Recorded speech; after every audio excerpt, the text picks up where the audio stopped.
বীর মুক্তিযোদ্ধাদের জন্য প্রতি বছরই ৪,০০০ টাকা করে তাদের চিকিৎসার জন্যে ভাতা দেয়া হয়। জীবননগর উপজেলা সদরে ৫ তলা ভিতের উপর ৩ তলা বিশিষ্ট উপজেলা মুক্তিযোদ্ধা কমপ্লেক্স ভবন নির্মাণ করা হয়েছে। মাননীয় স্পিকার, এছাড়াও মুক্তিযুদ্ধ বিষয়ক মন্ত্রণালয়ের অধীনে বাস্তবায়নাধীন অসচ্ছল বীর মুক্তিযোদ্ধাদের জন্য আবাসন নির্মাণ প্রকল্প প্রথম সংশোধিত শীর্ষক প্রকল্পের আওতায় জীবননগর উপজেলায় মার্চ ২০২৬ পর্যন্ত সময়ে ২৪ জন অসচ্ছল মুক্তিযোদ্ধা পরিবারকে ৭৩২ বর্গফুট আয়তন বিশিষ্ট আবাসিক ভবন বীর নির্বাস নির্মাণ করে দেয়া হয়েছে। মাননীয় স্পিকার, আপনাকে ধন্যবাদ। আমার নির্বাচনী অঞ্চল এমনই একটা অঞ্চল যেখানে কোনো দলেরই অতীতে কোনোদিন মন্ত্রী হয়নি। আমার অঞ্চলে পর্যটনের তেমন কোনো কেন্দ্র নেই। আমার অঞ্চলে সমুদ্র সৈকত কিংবা বন অঞ্চলও নেই। এই অঞ্চলের মানুষের জন্য বড় দুর্ভোগ। এই অঞ্চলের গরমের সময় সবচেয়ে গরম, শীতের সময় সবচেয়ে শীত, এরকম একটা অঞ্চল থেকে আজ আমি এসেছি।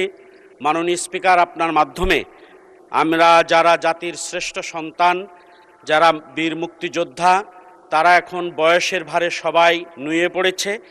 এই মানুষদের জন্য এখন সবচেয়ে বেশি প্রয়োজন চিকিৎসার।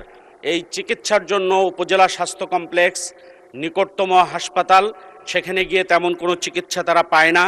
আবার বয়সের ভারে লাইন দিয়ে দাঁড়িয়ে থাকতে হয়, এটা তাদের জন্য কষ্টের।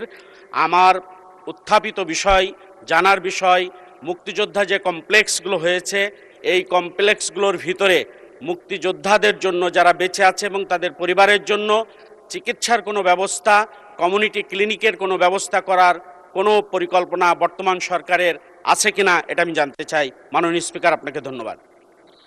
মাননীয় মন্ত্রী। মাননীয় স্পিকার, আপনাকে ধন্যবাদ।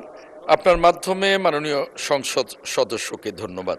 মাননীয় স্পিকার, বীর মুক্তিযোদ্ধাদের জন্য প্রতি বছরই ৪,০০০ টাকা করে তাদের চিকিৎসার জন্যে ভাতা দেয়া হয় এবং যদি কোনো বীর মুক্তিযোদ্ধা অসুস্থ হয়ে হাসপাতালে ভর্তি হন, স্বীকৃত হাসপাতাল থেকে আমরা এই মন্ত্রণালয় যখনই কোনো বিল পাওয়া যায়, মন্ত্রণালয় সেই বিলও পরিশোধ করেন।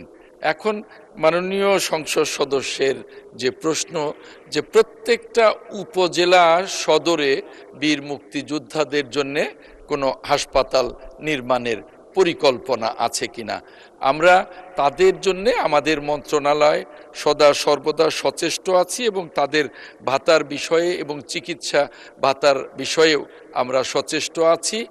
এই বিষয়ে এখন পর্যন্ত এই প্রত্যেকটা উপজেলা সদরে বীর মুক্তিযোদ্ধাদের জন্যে কোনো স্বাস্থ্য কমপ্লেক্স নির্মাণের আপাতত কোনো পরিকল্পনা আমাদের নেই।